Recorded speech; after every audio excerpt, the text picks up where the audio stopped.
Hello, we want to welcome you back to our outreach class. We are so excited that you have joined us today. My name is Ken, and I serve as the missions pastor here at Liberty. Hey guys, I'm Jonathan DeMonch. I'm the local missions pastor for the Hampton campus at Liberty. And we're glad you joined us for this outreach class. You know, if you missed last week, we encourage you to go back and look at that because that is kind of the foundation for everything that we're doing. And we went over the resurrection, the historical evidence for the resurrection, why it's important, and why we need to know it. So really encourage you to go back through there. And again, if you have any questions, you can write to us at missions@libertylive.church, and we hope you'll do that. You know, today we're going to talk about something that's really in the news a lot, and it has a worldwide impact, Jonathan. Sure does. And that is the religion of Islam. And you think, well, why do I need to study Islam? You know, it reminds me of the story of a friend of mine who was on the MARTA, which is in Atlanta. I guess that's their metro system. And he said, you know, I listened, and all around me, all I could hear was languages from other countries. You know, that's all he could hear. And he said there were two voices in my head. One of them was my dear mom and her complaining that with all these people coming from all over the different parts of the world, she says, I can't get any regular food at the grocery store anymore because they're trying to just buy all these different foods from all over the world, you know, and just the good old home cooking I couldn't find. But he said, God really spoke to him in that second voice and said this, oh, America, you wouldn't go over there, and so I'm going to bring them to you. Wow. And that is exactly what's going on. And I'm not here to make any kind of political statement. My view is this. You know what? It's not up to me to deal with the politics, but here's what is happening. They're here, and God brought them here. And you know what? We need to share the gospel with them, don't we, Jonathan? That's right. And they need to hear the gospel. And wouldn't it be funny if Satan's plan was to bring them here and to have them spread their religion around the world when in fact churches engaged people and they come to Christ and go back. One of the reasons why we like to engage Islamic people here is because they still have a lot of strong family ties. That's right. They really do. Did you know that 40% of the world's leaders are trained right here in America? Did you know 85% of them never get in an American home? They never, hardly ever meet American Christians. A friend of mine, Dr. Dick Ripken, tells a story when he was up in Richmond. He said a guy came to him, and this student at VCU is from Saudi Arabia, and he asked him, he said, how did you like your time in America? And he said, oh, loved it. Loved it, loved it, had a great time, wonderful place. Yeah, thanks for, just loved it. It was great. And then he said this to Nick. He said, but I'm taking 2 suitcases home. And now Nick was like, well, you know, you kind of think if you're going home back to this country that you would take your suitcases with you. And he said, well, what do you mean by that? And he said, you know, I brought all these gifts because in most of these countries, when they go into a host home, they give a gift out. And he says, I brought all these gifts to give out when I got invited to American homes, and I didn't get to give away a single gift. And I thought, oh my goodness. So my hope is that in studying Islam, we will not be afraid, that we will engage and love them. And I will tell you this, I've been in so many Islamic countries, I can't even count them. They are some of the most hospitable people that you'll see. Now, others are sitting there going, maybe there's terrorists that come out of that too. Yes, there are. But you know what? We have some people coming out of our world too that aren't that great. And so, you know, my goal is to see Christ known among all people groups. And Islam encompasses about 1.2 billion people around the world. And so if they're coming here, I think it's my job to share the gospel with them. It's a major world religion. We have them moving into our communities. And you know what? They're open to listening to you, to talking to you, and all that kind of stuff. So that's kind of why we want to talk about it, Jonathan. And I think that's a pretty good idea. You know? Yeah. You've encountered some, we won't mention the apartment complex, but you've encountered a good number of Muslims over in Newport News, haven't you? Yeah, absolutely. Absolutely. We have a ministry here to where we're serving a predominantly Muslim population, and we're teaching them English and also sharing the gospel with them. Many of them in that particular complex are from war-torn countries, and they have an opportunity to not just learn this new world, America and other things, but they also have an opportunity to hear the gospel. Not to mention, one of our deacons, he had the passion to invite people from different world religions, different backgrounds, that he's been doing life with to come to our church to experience an American Christmas or an American Easter. And that way they can hear the gospel also. And afterwards we'd share a meal with them. Because like you said, Ken, many of these cultures are very hospitable. Yeah, you know, it's funny you say that. I've even been in cultures where they didn't want to speak to the infidel really, but you know what they did? They served us. We were there in a village in Africa, and man, they served us, took care of us. Now, they didn't want to, they were pretty strict in Islam, and they weren't going to mix with us and eat with us and drink with, but man, they served us, they smiled, they went on and stuff like that. And it was sincere. And it was sincere. And so, not trying to, I just want us to understand that, you know what? They are here and we have an opportunity, and I think God's putting it in our lap. I want to go through the history a little bit of Islam right now, Jonathan, because I think that's important.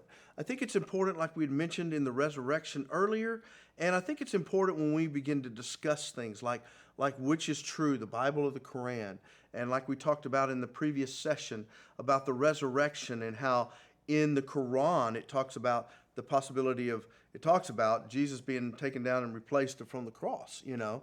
Well, that was written 600 years later. So, as you know, Muhammad was the founder of Islam. He was born in 570 A.D. He was born in Mecca. And shortly after there, his mother when he was 7, his father when he was 9 passed away. And he ended up living with his uncle. And during this time frame, his uncle really took him on business trips out into different countries, different areas as far as they could go, you know. And he had a lot of contact with a lot of Jews and a lot of Christians. He got very business savvy at the time, and so and his uncle had some money and stuff. But after a while, his uncle passed away also. He ends up working for a lady who was 15 years his senior, who was fairly wealthy, and he ends up working for her, taking care of some of her business interests, and they end up getting married.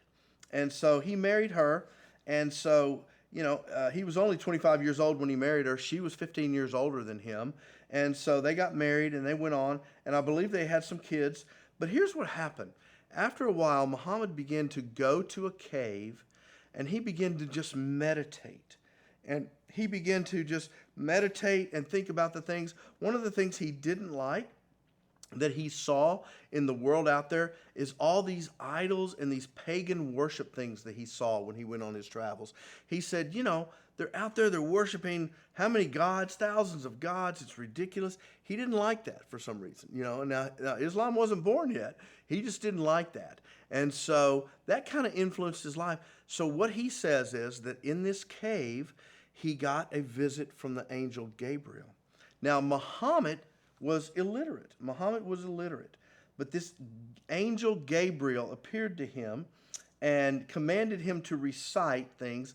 This is found in Surah, which just means chapter. We can talk about that later. But Surah 96, 1 through 19. And he began to recite, which later began to be the Quran. And others had to write it down, so that's why the recitation of it, he began to recite it, to memorize it. And supposedly the angel Gabriel was dictating this directly to him, and that's where we have the Quran that came out of that. Others wrote it down. And after that, you know, they began to form this new religion, and there was some persecution and ultimately a lot of battles and fighting, but they began to gain steam. And a lot of Islam came about through war. I mean, they conquered an area and you became a Muslim, or you died, you know, or you acted as a slave. And so Islam is a story of conquest throughout history and throughout different lands for the most part. In 632, Muhammad delivered his last message and then died.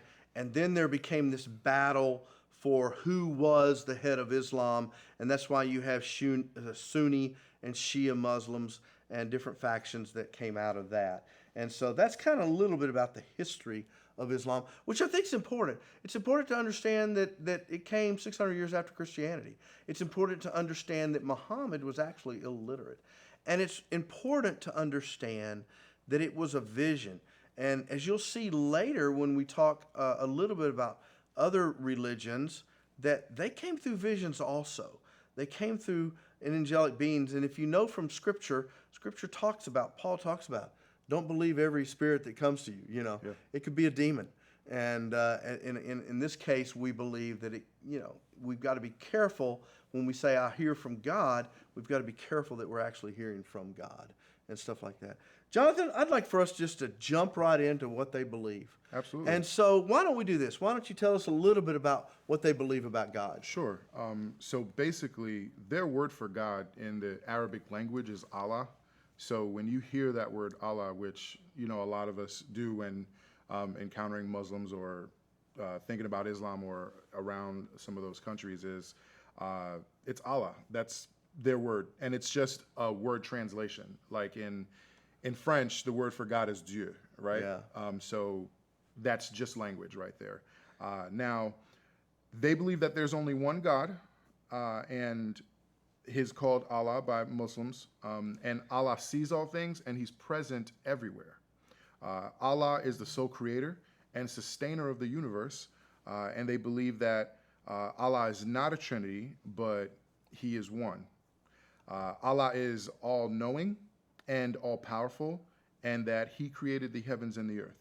Yeah. That's basically what they believe about God. And if you'll see and understand, much of what they believe has kind of been taken or extrapolated or changed from the Bible. It's basically their own spin Right. on the Bible, and that's much of what he saw and interpreted in those visions. Yeah, So- and what's funny is they don't, like you said it already, but they don't believe in the Trinity. When they say God is one, He's just one. That's it. And that's what's very hard when talking to Muslims. We usually don't start off with saying Jesus is the Son of God, and we take them from a certain point where they're at, because to them that means that God came down, had relations with Mary, and that's where Jesus came from, and that's highly, highly offensive to them. Right. And of course, that's not what we believe. But That's highly offensive to me. well, that is too. Yeah, that's right. That's right. It is to us too, but that's not what happened. But that's their concept of how do you get a son is Right. otherwise. That's the only way to get a son is through that. And so, it's important too, Jonathan. I think some believe that you said it so well that we shouldn't use the word Allah. But Allah, the word predates Islam. Right. It's an Arabic word. It's been around long before Islam. So what should an Arabic believer use for the word God? Exactly. And there was some controversy years ago that Allah was a specific God, and that when we talk about use the word Allah, even in our English language, we were talking about a specific God. But even in our own language, we say the word God, and you can say it to a Mormon, you can say it to a Buddhist, and all of them have different concepts. We just have to get down to the point of what do we actually mean? What are That's we right. talking about? I'm talking about the God of the Bible. Right. Okay, well Yeah. that narrows it down. You're talking about the God of the Bible. Correct. And we believe He's the only one true God. That's right. So that's the only term. But in our culture, when we talk to someone and say something about God, well, the Mormon's going, yeah, whatever, Joseph Smith, or they don't believe Joseph Smith was God, but you know what I'm saying, Yeah. that kind of thing. So, you know what? Their salvation and their judgment is basically what you see in a lot of different religions all around the world, really, except for Christianity. It says that Allah will judge all people on the day of judgment. So there is a day of judgment, and He will judge them. But here's what most religions do that Christianity doesn't. It's all based upon your works. It's all your deeds. It says that in Surah 3, 135, 7, Surah 7, 8, and 9, Surah 21, 47, and then 49, 14, and on. But you know what, Jonathan? That's what a lot of religions believe. And you know what's interesting? I hear a lot of people in America that are Christian background, maybe not Christian, believe the same thing about their salvation. Yeah. If you're sitting there watching this today, we all know that it's not works. And they believe that, hey, if I hit the 51% mark, or if I hit the 50.1% mark on good Or deeds, if Allah's having a good day. yeah, it's all based on works. And I've even heard that in churches where people said, well, I hope God just, have my good deeds. And I'm like, no, it's never your good deeds. We're saved by grace through faith. Yeah, we can't be good enough. And that's the question a lot of times that I will ask Muslims, and in a great nice conversation. I never argue with anybody anymore. I used to when I was younger. Young people, let me give you a word of advice. It doesn't do any good to go out and win an argument and lose the war. It's better to go out and take time in that process. And we're going to keep saying that through this whole series, that it's about relationships, it's about listening to people, it's about talking to people over a period of time a lot of. And Now, that's on social media as well. goes on social media. Yeah. I never switched to my views were never switched by a little emblem on Facebook. By a meme? By a meme on Facebook. I never switched on that, you know. So can you imagine somebody, you know, like, oh, wow, look at that picture. I'm changing my whole worldview. Yeah. Ken, sadly enough, that's a lot of what's going on That's right what now. a lot of people get on the bandwagon. So they do believe in good works and good deeds, and I think that's important for us because what I'll ask them, what I'll ask them a lot of times is I'll say, well, how do you know when you've reached that mark? How do you know you've been good enough? And they're like, I just hope. Hope for the best. You know, hope for the best. And I thought, you know, the answer is you don't have to just hope that your deeds are good enough. They do also believe in a hell. They believe in a hell for those who are not Muslims, those who are not practicing Muslims.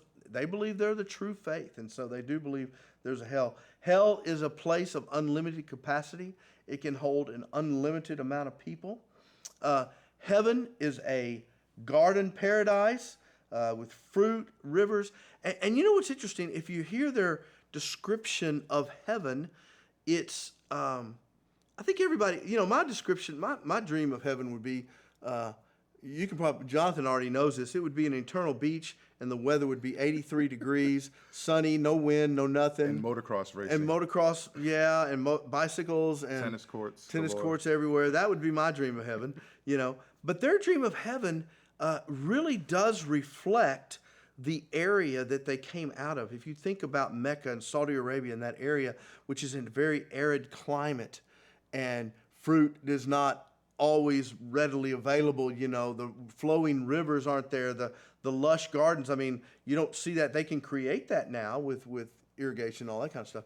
But the picture of heaven really reflects a view from that time frame. And I think it's very fascinating and stuff like that. So they believe in a lot of carpets and cushions are going to be in heavens, because if you've ever been in an Islamic country, they do believe there'll be a physical resurrection of all people on the day of judgment. And they also believe that judgments can be based on a person's sincere repentance and righteous deeds. Again, it's all righteous deeds. And so that's helpful to understand a little bit about what they believe. Yeah. We'll let you go in. Look, there are so many sites that will tell you. And you know what? I even encourage you to go to their site and look and hear what they believe. We've done that before. I've even had an imam come into my apologetics class and share what they believe about Islam. Now, of course, we would look back and look at practical. We would go, that's not the way that it comes out in practice, but that's what they say they believe, you know, and stuff like that. So Ken, I understand that in Islam there are 5 pillars. There are 5 pillars. Yeah. Can you tell us a little bit more about the 5 let's pillars? Yeah, let's start with the 5 pillars. These are good to know. The first one is called the Shahada. It's the Islamic proclamation that there is no true God except Allah, and Muhammad is the messenger of Allah. And that is basically just the proclamation that they believe. You know, really, to become a Muslim, you just have to believe it and say that, but there's other things you have to practice to be a Muslim, you know. But that is one of the main confessions that they have. You know, we have the confession that Jesus Christ is Lord and He rose from the dead, and we have our confessions. Well, this is their confession. It's called the Shahada. And so a lot of that comes out of that. They do believe that Muhammad is the prophet of God. They do not believe he's God. They believe he's the prophet of God. You know what the interesting thing is? They also, as many of you already know, they believe Jesus was a good prophet or a good teacher. And if you think about it, Jonathan, you know, what we went over in the resurrection, there's a part in there that you can have a conversation with them and say, well, Jesus, you know, he's either a lunatic, a liar, or a Lord. He can't be a good prophet if you know you're not going to rise from the dead and you lie about it. That's right. You know, that kind of throws that out. So as you can see that we're starting to pull some of this together. The resurrection has a little connection there for you. If you meet some Muslims and you're talking to them, and they are very friendly, and they will talk to you about their religion. As a matter of fact, what I've noticed when I travel overseas is they are more apt to talk to you about their religion than Christians are here in America. That's right. Way more apt. And so I think that's fascinating. The other one is prayer. Now, you've been to our West African partner. Yeah. And you've been, I don't know if you've been to others, but tell it, you know a little bit about prayer. Right. You've heard it. Yeah. All hours of the day. Yeah. Yeah. Basically, during certain times of the day, there's like an alarm or a bell or like just a loud sound that goes off. And that alerts everyone that it's time for prayer. Right. And in many of the metropolitan areas, you'll actually hear them saying the prayers from their schools and their mosques out loud. And many people, there'll even be cab drivers that are pulled over to the side of the road, and it's a very normal thing to just see them on their small carpets that they have rolled up, Right. just praying. Yeah. And some of them, it's interesting, some of them have compasses on them because they have to pray towards Mecca. And so they will throw their carpets out that has a compass on it, and they'll face it towards Mecca, and that's the way they'll pray. It's interesting, too, that in some of the more poorer countries that I've been in, they are more apt to be more devoted to Islam than I have seen in the more industrialized, or not, it's not industrialized anymore, but more modern technocratic societies, like if you think of a Dubai and all that. They're not as apt to be out on the streets doing that because they're a modern society. They have it's a world population. I find that fascinating. Is you'll walk down the streets of a poor country and they'll be all out of place, and they do this on Fridays. Fridays is their Sundays, and so they have the call to prayer is the main call to prayer. So yeah. You know, the other one, Jonathan, the third one is fasting. They call it Ramadan. You might have heard of it. The dates change every year, and they fast from sun up to sundown. Yeah. They're not supposed to eat any food or even drink any water. And that's been a fascinating thing to see in a country. One of them, we used to have a partnership in that the temperature would be 120 degrees outside. And they're not supposed to be drinking any water. That can get kind of rough, you know. Right. My guess is a few snuck in and, you know, grabbed a few things like that. But you can see they are supposed to do that. Now, listen, I want to stop here and say this.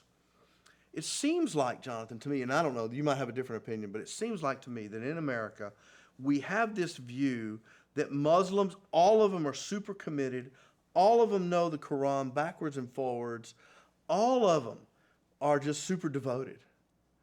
And that's just not true. Yeah. They're just like Baptists, okay? They're just like Baptists. We've got some Baptists that you know, they're super devoted and they're super over here, and then we got some that are over here, and we got some that ain't been to church in 20 years. You know, They got the same thing. You know what? Every religion has the same thing.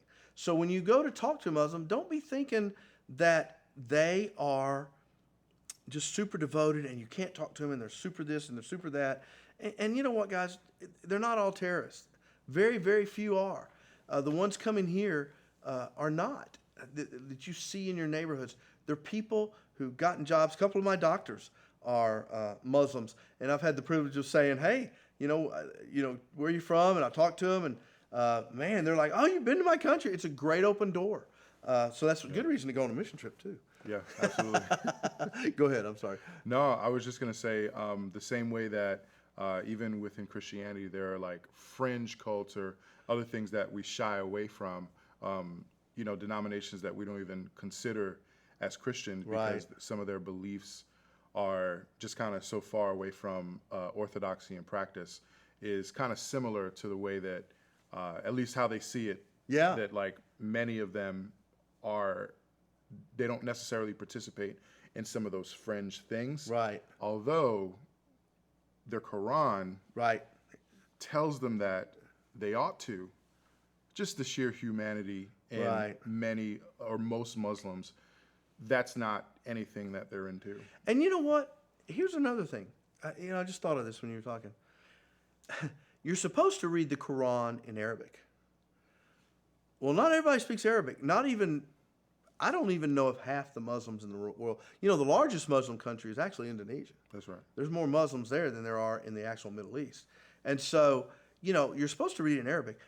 A lot of Muslims don't even read the Quran at all. They can't read it in Arabic. Some of them can't read, and then some of them can't read it in Arabic. And so they just take what their leader tells them, and that's their That's their religion right there. They don't read it for themselves, although they're supposed to. If they do, they're supposed to read in Arabic. And so that's a very important point to notice that many of them have never even read the Quran.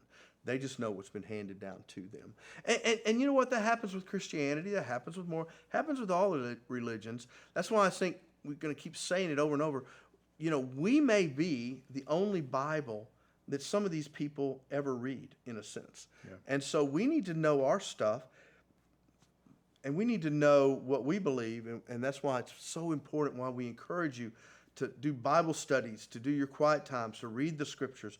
Like Pastor has pushed so much to help us to really get that word saturated in our lives by going through the 1 year Bible or choosing your own plan, but read the Bible and get to know it.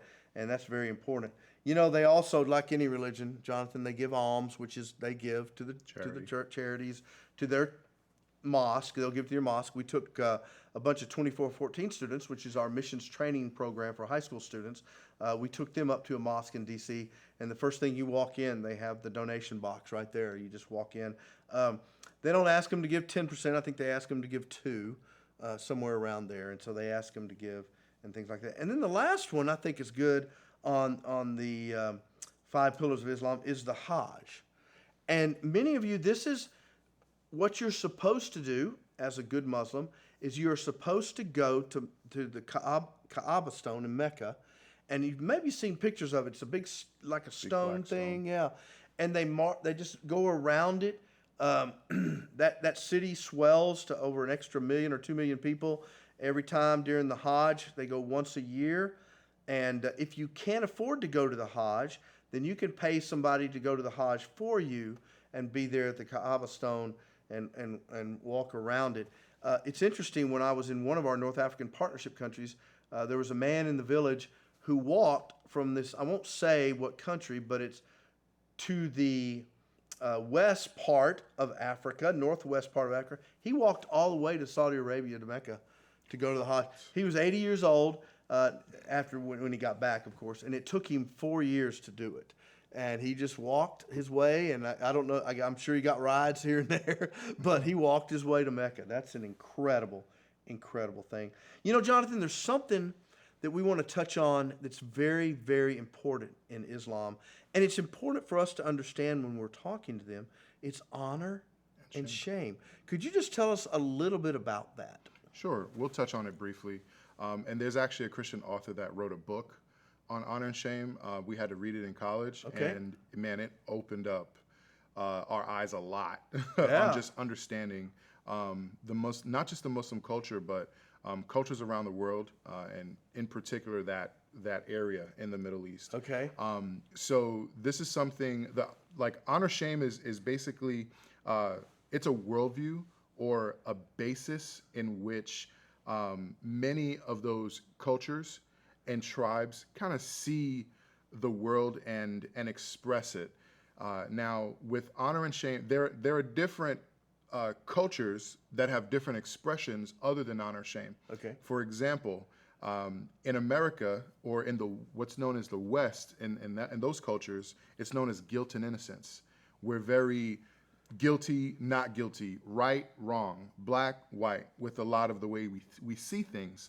Now, imagine how our society and framework is built around that, but then put that to the side for a little bit and imagine how other societies, their whole framework is built around what brings honor to your family, to your tribe, to your clan, to your society, to your community, to your religion, right, to yourself, and what brings shame to some of those same things. And interestingly enough, we know that the Bible and Christianity kind of originated and is based in a similar area. So guess what? This also kind of can change the paradigm in which you see the Old Testament, because the majority of the Old Testament can be said that is written from an honor-shame perspective as well. And when you see King David talk about honor or the shame that he's experiencing, or some of the prophets just kind of expressing that honor-shame from God's perspective and communicating it to the society, it's not until the New Testament where this Roman citizen by the name of Paul begins to express some of the more black, white, guilt and innocence. But you see all of these things kind of expressed. And the third view, really briefly, is kind of like a fear and power. And those are encompassed in other societies around the world. So why this is so important to understand within Islam and some of these Muslim cultures is because it is a very, very, very heavy honor-shame culture. Like, for example, you were saying that they even have ritual, what they call honor killings. They do. Because everything is about bringing honor, what they believe to be honor, to God or to Allah. And even some of the more extremist Muslims, they do what they do in the name of bringing honor to Allah. Well, you think about the story I was telling you a while ago. There's a story down in my home state of Texas that this gentleman had moved to America. He'd moved to Texas in the Metroplex area, and he had two daughters, and they were enjoying the American culture. I mean, they didn't have to cover, you know, how they have to cover, and they were in a public school there, and they were doing some things that he felt like was dishonoring the family. Now, I don't know exactly what those things were, but to a certain degree, it could be things that we would look at and go, what's the big deal? There's no big deal. You know, there's not sin there. It's just what they might be wearing. I don't know the exact details of what they did to what he felt like was dishonoring, but he felt like it was dishonoring of the family, and he killed his own two daughters. And people go, how could you do that? Well, I agree. How could you do that? But at the same time, you look at it and go, that's an honor killing. Mm-hmm. And to think that it doesn't happen in the Western world, it does. And so that's a big deal, isn't it? Honor and shame. So, it is a very big deal. And we have to understand it. Well, you know, and I was thinking about some other examples, like I can't, I don't have one off the top of my head. You might, but you know, if we're talking to them, working with them, if they feel dishonored by us, that's a huge brick wall that goes up for the gospel, doesn't it? That's right. That's right. So there's a way. There are ways in which you can honor a Muslim person without necessarily believing in what they believe in. Yeah, and I just thought of a story of the one in a country you know about, and we don't like to name the countries, but we entered this town, and it was our last day, and this gentleman said something to one of our interpreters, and the interpreter said something back, and I guess he felt like he was dishonored. You remember me telling you that story? And it began this argument, and it began this discussion with one of our interpreters. I remember now. And boy, they were going face to face, and so I had to get in the middle of it. And basically, this guy was the mayor of this town, and he had felt dishonored, which our interpreters, they're believers, they're the most incredible guys on the planet. They really are. They're amazing people. They didn't mean it that way at all. But, you know, I had to get in the middle, and we had to kind of restore honor to the mayor because he felt like he was dishonored. And so he spoke English, so he and I talked, and, I said, sir, and I just said, we are here to honor you. We want to, he thought we had broken the rules. We hadn't. We'd paid our tax to get into the town, and we showed him the receipts, and we said, we're here to honor you. We love your town. We come here all the time.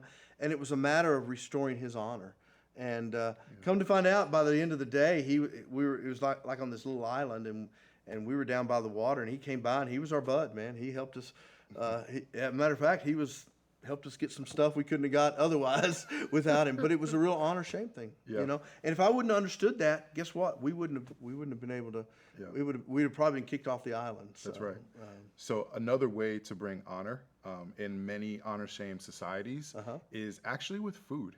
Yeah. Food is a great way of bestowing honor on someone. So a lot of times when they offer you food or they offer you a cup of tea, which is actually one of the ways that we got into one of the Muslim homes that we're ministering in now, it's good to accept it, and it's also good to give it. It's actually good to accept it. Nick Ripken's wife, she tells this awesome story of how sometimes when she'd feel the prompting of the Holy Spirit to evangelize, she would go to a supermarket and she'd hang around the international aisle, and literally it won't be 5 minutes. And after just praying, Lord, please send me someone, she would see someone, and she would begin to talk to or minister, a lot of times it would be somebody from a Muslim background. And just sharing or asking them like, hey, I want to cook this dish. Like, what do you recommend? Or something simple like that. And next thing you know, they're going to invite you over to their house, Ken, for dinner. And, you know, that's a great way to get inside of a Muslim person's home. And develop a relationship, yeah. Exactly. And you know, you hit on a really good point is they bring food over. That's an honoring thing. Why don't we take food over? That's a very honoring thing to them to say, right. wow, I'm in America now and you're man, and you know what? There's a lot of Muslims in America that have been here for years and they are westernized in many ways. And some of this stuff is not as prevalent in their lives. Correct. I mean, they're westernized. They're Americans who happen to be Muslims. That's who they are. And some of this stuff we're talking about is not as there. I still think talking about the resurrection is a key point. Those are key points of theology to talk about, but the honor, shame. Mm-hmm. So that's a good thing. Thank you, Jonathan. I understand that. So you know what? In wrapping up, Jonathan, I want us to just, first off, I do want to re-recommend, I've said it probably 2 or 3 times, the book by Nabil Qureshi. It's called Seeking Allah, Finding Jesus. And it's a great book about a long-term relationship and walking with someone through the process of them coming to Christ. And listen, let me say this. I haven't said this yet. If you can share the gospel one time and give it, and they come to Christ, praise God. Don't ever stop doing that. I'm not saying don't do that. But I'm saying that in some of our westernized culture, we are so numbers quick oriented that we're not relational process oriented. And of course, you and I are both relational process oriented people. So we want to get to know you, want to talk to you, that kind of stuff.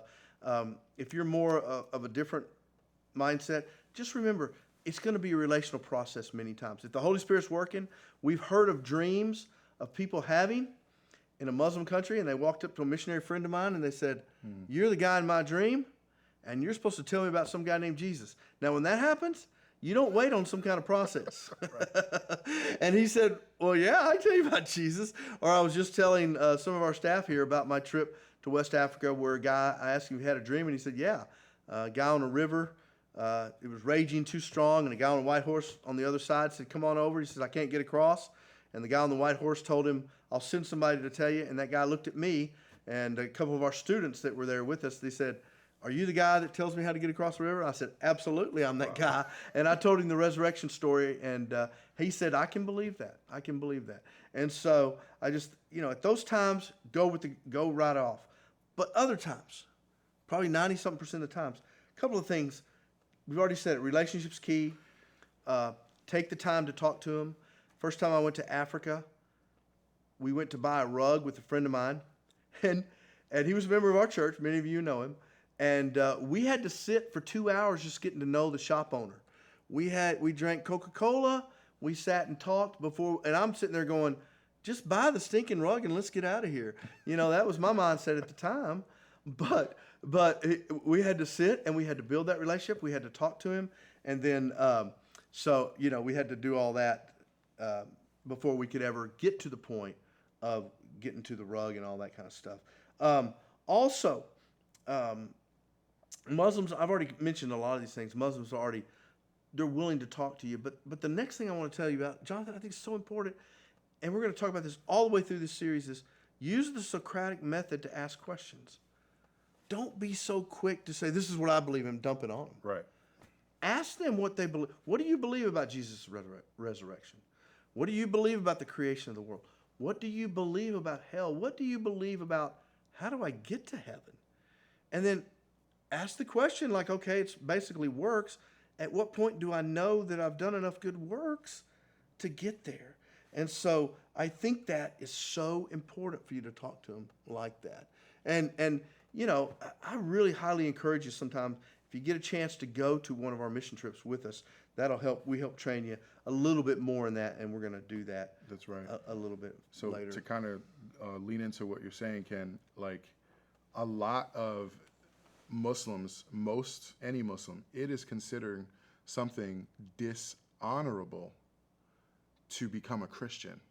Bingo. So if you're going to win somebody over, it may not necessarily be like a Billy Graham crusade when you just share the gospel and they come responding. Right. A lot of times for these cultures, you really have to get to know them for a long time, and they have to trust you, and they have to know and feel that when my family disowns me, I'm Bingo. going to have a community of people that I can go to Bingo. and love and trust on. Excellent point. Excellent point. Because unlike Christianity, Islam, everything is the religion, the government, everything. Everything is wrapped up in that. Yeah. And if you become a believer, you could, especially in a foreign country, and maybe not as much in America, but you lose everything. You're right. And we've met people like that, haven't we? That's right. So- we have some people that are very, very close to coming in and becoming a believer.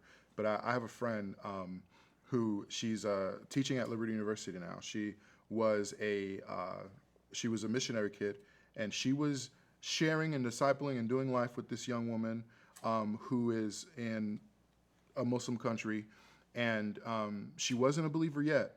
But she was so close, and she basically believed everything, but she didn't make a profession to now begin changing her life and doing all those other Right. things.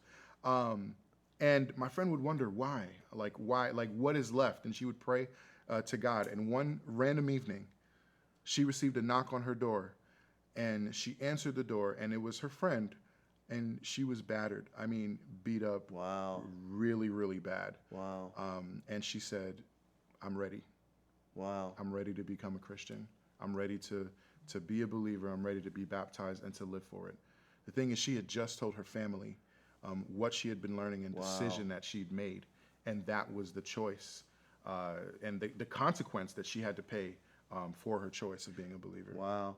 Did you know, this is not the case in America per se, but, a lot of them can be killed not for who Jesus is, but just for having a Bible. That's right. They are persecuted by their family.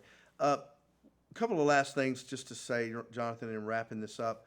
The average overseas, I don't know what the stats are here, but overseas in the North Africa, Middle East region, the Muslim who comes to Christ has read the Bible 5 to 7 times before they come to Christ. I think that's fascinating. Fascinating that they come to, and they do it secretly, many of them. Yeah. I've been in refugee camps where they're hiding, and he came up and through Google Translate basically said, "I'm one of you. I'm a believer." He didn't want people to know because he would have been persecuted. Here's the last thing. This is the most important thing, and this is what we want to leave you with. The most important thing is prayer.